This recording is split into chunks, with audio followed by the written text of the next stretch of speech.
ഞാൻ കേട്ട ഒരു കാര്യം ഇതിനിടയിൽ സിനിമയിൽ ഉപയോഗിച്ചൊരു വാച്ച് കൊണ്ടു കൊടുത്തു. ഞാനത് സത്യം, ഞാൻ ഒരിക്കലും അത് ഇത്രയും വർഷം കഴിഞ്ഞിട്ട് രഞ്ജി ചേട്ടൻ അത് കൊണ്ടു തന്നപ്പം എന്റെ കയ്യില് ഒരു വാച്ച്, ഞാൻ ഇത് തലസ്ഥാനത്തിന്റെയോ കമ്മീഷണറുടെയോ ആ സമയത്താണ്, കമ്മീഷണറാന്ന് തോന്നുന്നു. ആ കയ്യിൽ ഒരു കറുത്ത റാഡോ എന്തോ അത് അല്ല, അത് ക്ലാസിക്കിന്റെ ഒരു ക്ലാസിക്കോ അങ്ങനെ ഒരു വാച്ചാണ്. അതൊരു സ്ക്വയർ ബ്ലാക്ക് ഡയലുള്ള, അന്നത്തെ കാലത്തെ വലിയ ഡയലല്ല, ചെറിയ കേസൊക്കെ ഉള്ള അന്നത്തെ കാലത്ത്. അപ്പൊ എന്റെ കയ്യിൽ ഒരു വാച്ച് കൊണ്ട് എടാ അതിങ്ങ് ഉരുത്താ അത് ഉരിയെടുത്തു. ഇത് നീ എടുത്തു അതുകൊണ്ട് കയ്യെ കിടന്ന വാച്ച് എനിക്ക് തന്നു. ഞാനത് സോമേട്ടൻ 97 മരിച്ചിട്ട് ഈ 2022 വരെ 25 വർഷം ഞാനത് സൂക്ഷിച്ചു വെച്ചിട്ട് ഞാനത് ക്ലീനൊക്കെ ചെയ്ത് ബാറ്ററിയൊക്കെ ഇട്ട് സാരി കൊണ്ട് കൊടുത്തു കഴിഞ്ഞ വർഷം. ഞാൻ സത്യം പറഞ്ഞ ഷോക്കായി. പകരം ഇത്രയും വർഷം കഴിഞ്ഞിട്ട് സൂക്ഷിച്ചു. അതേപോലെ 27-28 വർഷം ആവാറെന്ന് പറയുമ്പോൾ എന്റെ കയ്യിൽ തന്നിട്ട് 30 വർഷം. 94-ലാണല്ലോ കമ്മീഷണർ.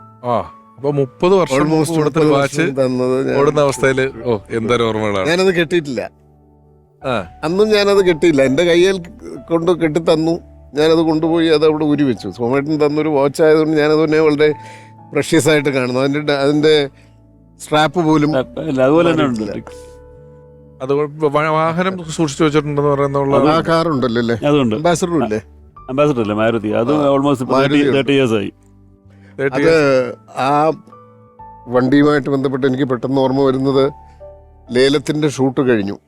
അപ്പോൾ ലേലം ഷൂട്ട് നടക്കുമ്പം അന്ന് ഈ വണ്ടിയിലാണ് വന്നത്. അപ്പോൾ അതിൽ ആനക്കാട് ലീപ്പച്ചൻ ഉപയോഗിക്കുന്ന ഒരു ഫോർഡ് കാറാണ്. അന്നത്തെ കാലത്തെ ഒരു ലേറ്റസ്റ്റ് ഫോർഡ് എസ്കോട്ടോ അങ്ങനെ. അപ്പോൾ അത് കണ്ടപ്പോൾ പറഞ്ഞു, എടാ എനിക്ക് ഈ മാരുതി കൊടുത്തിട്ട് ഒരു ഫോർഡ് എസ്കോട്ട് വാങ്ങിക്കണം. ഞാൻ പറഞ്ഞു വാങ്ങിക്കരുതോ, അവൾ സമ്മതിക്കത്തില്ല, നീ അവളെ ഒന്ന് വിളിച്ച് പറ. എന്നിട്ട് ഞാൻ ചേച്ചിയെ വിളിച്ച് പറഞ്ഞു, ഞാൻ ചേട്ടനിങ്ങനെ ഈ മാരുതി നടക്കുന്നതിന് പകരം ഇച്ചിരി ഒരു വലിയ കാറ് നടക്കണമെന്ന് ആഗ്രഹമുണ്ട്, അത് ചേച്ചി സമ്മതിക്കുന്നില്ല എന്ന് പറഞ്ഞു. ഞാനങ്ങനെ സമ്മതിക്കാഞ്ഞിട്ടൊന്നും വരില്ല എന്ന് പറഞ്ഞാൽ അങ്ങനെ ചേച്ചി പറഞ്ഞ് വാങ്ങിച്ചോട്ടെ, ആഗ്രഹമല്ലേ. പക്ഷെ ആഗ്രഹം നടന്നില്ല. പക്ഷെ ആ വണ്ടി നന്നായിട്ടുണ്ട്. കാരണം എന്നെക്കാട്ടി കൂടുതൽ എൻ്റെ മകനാണ് അത് മെയിൻറ്റെയിൻ ചെയ്തുകൊണ്ടിരുന്നത്. ഇപ്പോഴും നല്ല പെർഫെക്റ്റ്. ബ്രൗൺ ഒരു chocolate colour ambassador, Neptune blue അല്ല ഒരു അംബാസഡർ ഉണ്ടായിരുന്നു 1788. 1788. ഈ ലേലത്തിന്റെ സോമേട്ടനെ കൊല്ലുന്ന സീക്വൻസ് ഉണ്ടല്ലോ, അത് ആർട്ടിഫിഷ്യൽ മഴ വെച്ചിട്ടൊക്കെയാണോ ഭയങ്കര സംഭവം. നമ്മള് ഡേ ഫോർ നൈറ്റ് ആണ് അത് ഷൂട്ട് ചെയ്തത്. അപ്പോൾ ഷൂട്ടിംഗ് നടന്നുകൊണ്ടിരിക്കുന്ന സമയത്ത് സോമേട്ടനാണെങ്കിൽ ആ സമയത്ത് ഈ അസുഖത്തിന്റെ പ്രശ്നങ്ങളും കാര്യങ്ങളിലൊക്കെ തണുത്ത് വിറങ്ങലിച്ച് ബസ്സിനകത്താണ് ഇരിക്കുന്നത് പുള്ളി.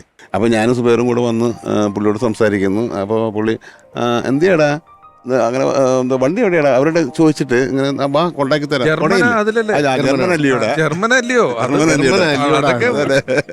വലിയ പോപ്പുലർ ഡയലോഗ്സ് ആണ്.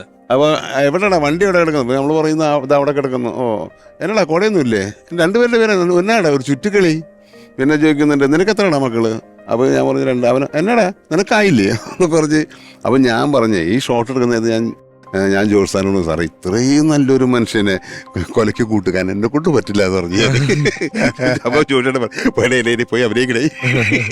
അത്രയും ഒരു നല്ലൊരു കാണുമ്പോഴും ഇവരുടെ വിശേഷമാണല്ലോ ചോദിക്കുന്നത്. കൊല്ലാൻ വന്നാണെന്ന് അരയിൽ എന്നാടാ എന്ന് ചോദിക്കുന്നുണ്ട്, എന്നാടാ ഒരു പരിഭ്രമം എന്നും ചോദിക്കുന്നുണ്ട്.